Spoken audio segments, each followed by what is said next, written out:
اسلام میں کہی گئی کافی باتیں فالو کرتی ہوں, نماز پڑھتی ہوں, روزے رکھتی ہوں, لیکن trouble comes when it comes to listening to music اور watching movies. Is it a گناہ ٹو لسن ٹو میوزک؟ میں نے سوال کیے کہ میں قرآن پڑھتی ہوں, میں نماز پڑھتی ہوں, لیکن پرابلم ہے جب میوزک سنتی ہوں, کیا جائز ہے کہ نہیں, کیا پکچر دیکھنا جائز ہے کہ نہیں. قرآن میں لکھا ہے کہ آپ موٹے موٹے حرام کام سے دور رہو, انشاءاللہ اللہ تعالیٰ آپ کے ساتھ ہے, کیونکہ آپ ابھی نو مسلم ہیں. آستے آستے آپ اگر صلاح پڑھتی ہے الحمدللہ, سب سے اہم بات ہے کہ ماننا چاہیے خدا میں.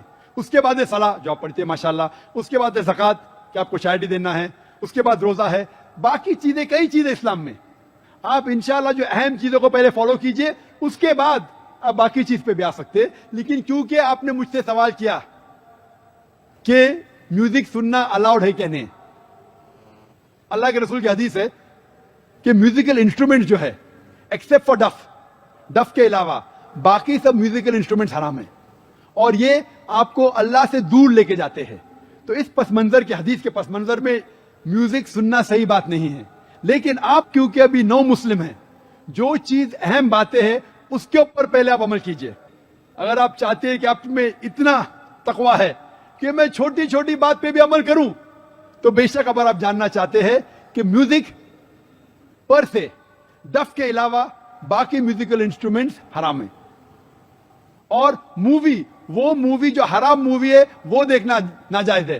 ٹی وی دیکھنا ناجائز نہیں ہے, لیکن ٹی وی پہ غلط چیز دیکھنا, عریانگی, آبسینٹی, یہ دیکھنا حرام ہے. لیکن اگر آپ اچھا ٹی وی پہ لیکچر دیکھتے, اچھا اسلامک لیکچر دیکھتے, تو وہ غلط نہیں ہے. تو غلط چیز دیکھنا حرام ہے, اچھی چیز پکچر پہ دیکھنا جائز ہے. جو چیز شریعت کے خلاف نہیں ہے وہ چیز دیکھنا جائز ہے, جو شریعت کے خلاف ہے وہ حرام ہے. Hope answer the question. میرا نام درگیش سولنکی ہے اور میں نان مسلمان سے ہوں.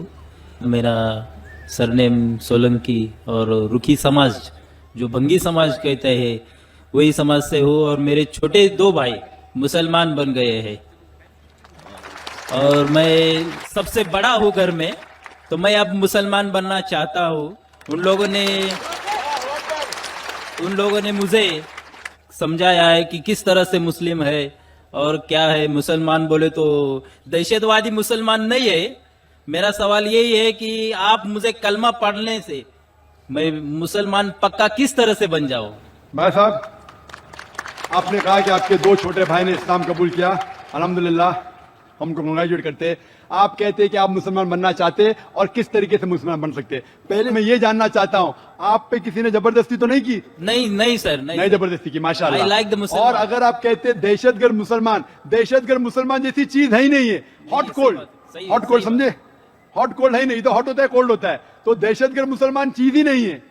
اگر وہ دہشت گرد تو مسلمان ہو ہی نہیں سکتا ہے, اگر مسلمان ہے تو دہشت گرد نہیں ہو سکتا ہے. دونوں ساتھ میں ممکن ہی نہیں ہے. یس سر, یس, آئی لائک دس. تو آپ مجھے بولیں گے دہشت گرد مسلمان بناؤ, تو میں بولوں گا میں تو نہیں بنا سکتا ہوں. میں پکا مسلمان بننا چاہتا ہاں ہوں. ماشاءاللہ, مسلمان بننا آپ کو میں کہہ سکتا ہوں. اور دہشت گردی کے بارے میں پرسوں میری تقریر ہے, کیا آتنکواد مسلمان کی وراثت ہے, وہ پرسوں تقریر کرتا ہوں. لیکن مسلمان بننا بہت آسان ہے.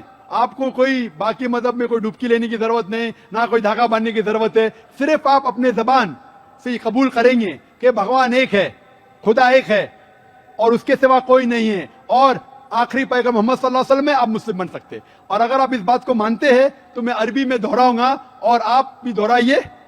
آپ بھائی صاحب مانتے ہیں کہ بھگوان ایک ہے؟ ہاں. آپ مانتے ہیں کہ خدا ایک ہے؟ ہاں. ماشاءاللہ. آپ مانتے ہیں کہ آخری پیغمبر محمد صلی اللہ علیہ وسلم ہے؟ ہاں سر. بس یہ 2 چیز ضروری ہے.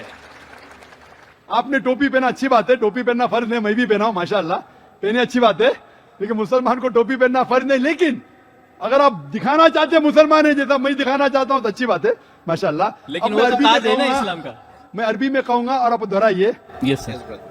اشہد ان لا الہ اشہد ان لا الہ الا اللہ الا اللہ واشہد اشہد ان ان محمدن محمد عبدہ ورسولہ. میں شہادت دیتا ہوں السلام علیکم. میں گواہی